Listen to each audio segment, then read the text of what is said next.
does intermittent fasting work and how do you overcome portion control? If I put that same amount of food on a small plate, it makes me feel like I'm eating a bigger portion. Is how many calories do you eat in a day and how do you stick to your goals whilst eating out? What is the best way to turn your legs and stomach and get rid of stubborn fat? That was a very long-winded answer. The next question is, what are your best tips for letting go of over-exercising and under-eating?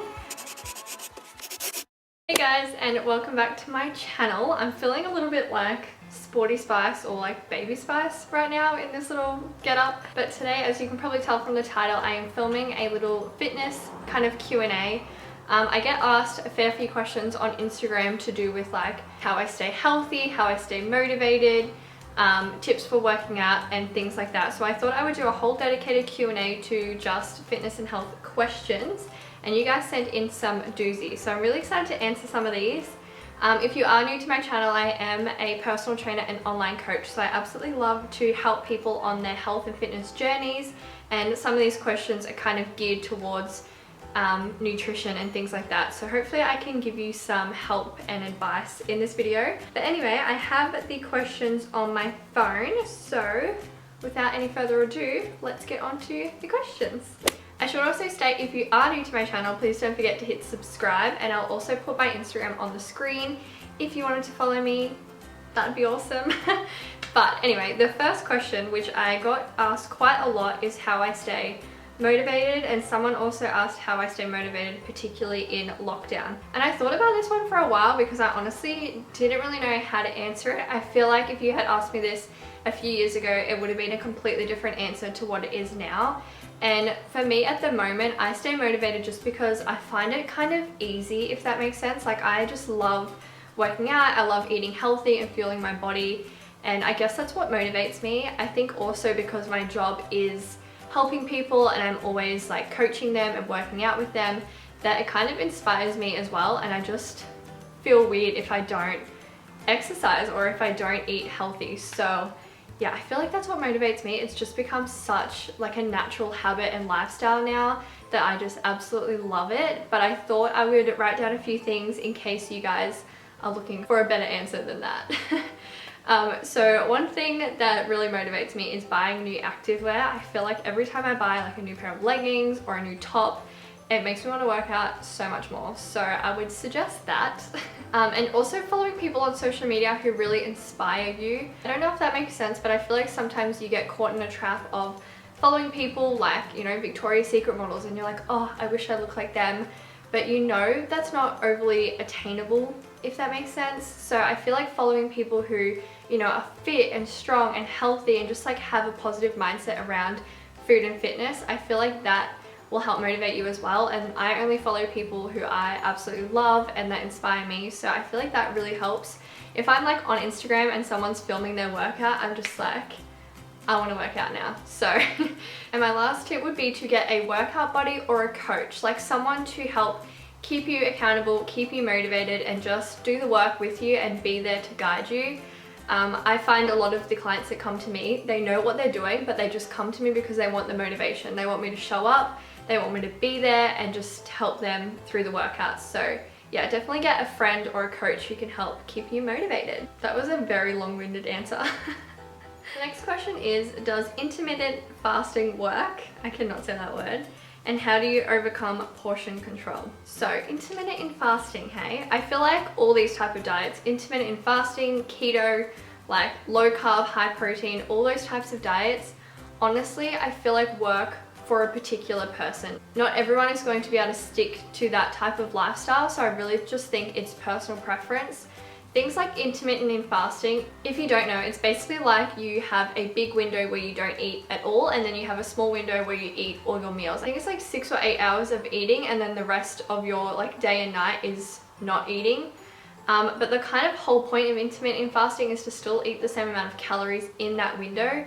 So technically, if you're talking weight loss, it's not any better than just being in a calorie deficit, if that makes sense. Same with keto, same with like high protein, low carb. If you're in a calorie deficit, you will lose weight. But I think, again, it's just kind of up to your lifestyle. If you are someone who wakes up and you're not hungry for the first 3 hours of the day, 4 hours of the day, then maybe it's something that works for you. Personally, I am starving the second that I wake up, so I would never be able to do intermittent fasting. I literally need food the second I get out of bed. But yeah, you can do your own research, I guess, on different types of diets and what might suit your lifestyle, but I just kind of preach a healthy, balanced diet. I don't like cut out any food groups. I don't live by like a certain time frame or anything. I just kind of eat what I want, but in moderation. So yeah. Oh, and the last part of that question was how to overcome portion control. For me personally, this is why I love tracking calories. I've only been doing it the past 3 or 4 months, but it was because in lockdown I was completely overeating. I was snacking all throughout the day. I mean, I think a lot of you guys, if you've been in isolation or lockdown, you can probably agree that the pantry and the fridge is your best friend. So that is why I started calorie tracking again, just so I had something to keep me accountable and make sure I wasn't overeating and that my portions were a good size. So if you're a beginner, I would definitely recommend trying calorie tracking, even if it's just for like 4 weeks or something, just to kind of get into the headspace, into the habit of tracking, and then you kind of know a little bit more about your portion sizes and things like that. But yeah, definitely recommend calorie tracking. Another helpful tip that I used to do back in the day is put my food on a smaller plate or put it in a smaller bowl. If I look at my food on a big plate, I feel like it's not enough food, but if I put that same amount of food on a small plate, it makes me feel like I'm eating a bigger portion and it makes me feel fuller. That sounds so whack probably, but yeah, that is something I used to do back in the day when I was first on my weight loss journey. Alright, so the next question is, what is the best way to tone your legs and stomach and get rid of stubborn fat? Alright, back to the whole calorie deficit thing. So basically you cannot spot reduce, like as much as we all wish we could, just like take a little bit fat from there, take a little bit fat from there. I wish we could do that, but unfortunately you cannot spot fat reduce. Spot fat reduce? Wow, that's the right sentence. Yes, but if you are in a calorie deficit, you will lose weight. It's kind of just up to your body where it takes it from. I know some people have, you know, bigger arms and smaller legs, and vice versa. Some people will have bigger legs, smaller arms, all that kind of stuff. So it really just kind of depends on your genetics. But if you are in a calorie deficit, you will definitely lose fat from somewhere. As for toning your legs, I find walking the best thing for toning legs. So making sure you're hitting like your 8,000 to 10,000 steps a day, I find is so good for toning. It's just really easy. Like walking is just really good for like your mental health, physical health, just getting some vitamin D and things like that. So it's kind of like an easy exercise, but it's really good for toning and cardio and things like that. So definitely make sure you are hitting your steps every single day. The next question is, what are your best tips for letting go of over-exercising and under-eating? The first thing I want to say is if you feel like this is a serious problem and is really affecting your mental health, I would go seek professional help, honestly, like especially when it comes to under-eating.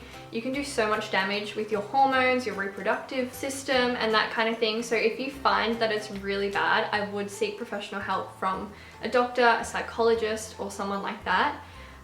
But if you're kind of just talking like general under eating and over exercise, I would say just to be kind to yourself and write down your goals and why you're doing the things that you're doing. If it's over exercising, like say you feel guilt towards missing a workout or something, maybe try and change up that specific workout for an active rest day. So doing like a yoga, a Pilates, a walk, something that's not too intense but you're still able to move your body.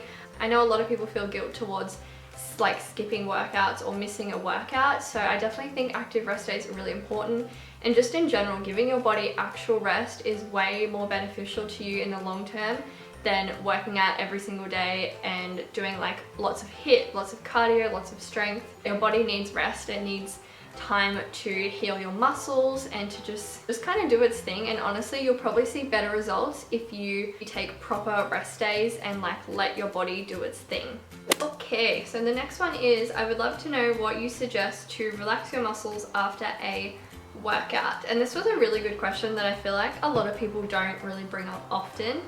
But something I definitely recommend is to make sure you do a proper warm-up, like make sure you're doing dynamic stretches and you're really just like getting the blood flow going. And then also to counteract that, making sure you're doing a good stretch post-workout. There's so many people who do like an hour session lifting heavy weights and then just like go straight home. That is not good for your muscles whatsoever.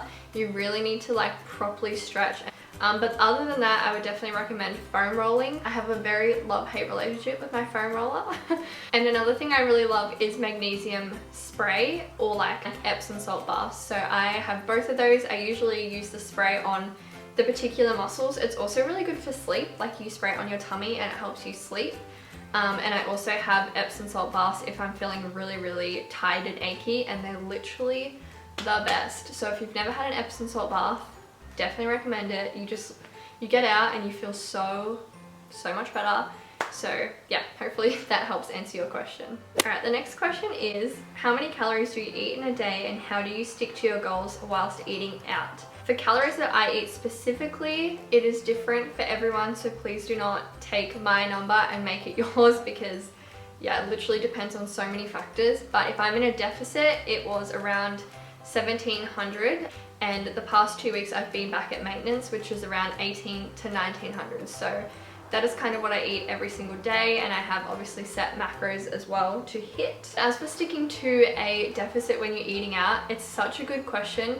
Personally, I've been in lockdown for 6 months or so now, so I actually haven't had the dilemma of trying to eat out and also fit it in my macros. I try to eat at places that I know I can track, whether it's McDonald's, KFC, Domino's. Obviously they're not like good options, but at least I know I can track that, whereas when I go out to eat at a random place, it's a lot harder to track. So I guess it just depends on your mindset and your goals. Usually if I wasn't in lockdown and I could actually go out with my friends, I wouldn't really worry about tracking that day, just because mentally I love to have kind of that freedom, but I don't go overboard. So I know that some people get to the weekend and they kind of binge because they're trying to like hurry up and eat all their good food before they go back to like their diet Monday to Friday.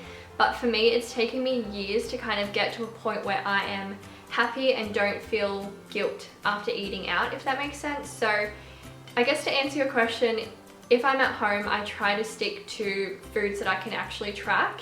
And if I am going out with my friends for a social event, then I try not to worry too much. I just try to keep my portions a little bit smaller and just try not to have any guilt towards it. Like, you only live once, and even if you do overeat for that day, it's not going to outdo all of the hard work you put in. You may just not see results for that particular week, but yeah. Okay, I've literally been filming this Q&A for like 20 minutes, so I think I'm going to end this Q&A on one of the most asked questions, because I posted this on my stories the other day and I don't think I've ever had so many messages about it. But this person asks, what do you do when you hit a plateau with a calorie deficit but you still want to lose more weight? So where do we start? If you guys follow me on Instagram, you probably saw a few weeks ago I talked about how I was in a calorie deficit for 12 weeks. I had lost a few kilos, I had lost some body fat percentage and things like that, and I wanted to go back up to maintenance. So the reason why I don't keep my clients in a deficit longer than 12 weeks personally is just because if you're in a deficit for too long, it can really mess with your hormones. It honestly differs for so many people. Like, it depends how strict your calorie deficit is, like the number, and also how much you actually track and how accurately you track. I know a lot of people will eat in a calorie deficit during the week and then just not track on the weekends and completely overeat. So that would actually mean that you weren't in a calorie deficit. So it really depends client to client. But if I have a client who has tracked 110% for 12 weeks, I will put them back up to maintenance for a few weeks. It really depends.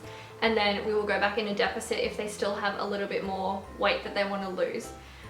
Again, it's very different for everyone. I don't even think there's like a right or wrong way of doing it. I think every trainer is so different in the way that they train. My camera just ran out of space and I can't take the SD card out because it's like broken. So I'm gonna film the last bit of the video on my vlogging camera. Super professional of me. But basically what I wanted to say is that it's so different for every client and it really depends on how strict you are with your diet and things like that. But yeah, for me personally, I don't like my clients being in a deficit for too long.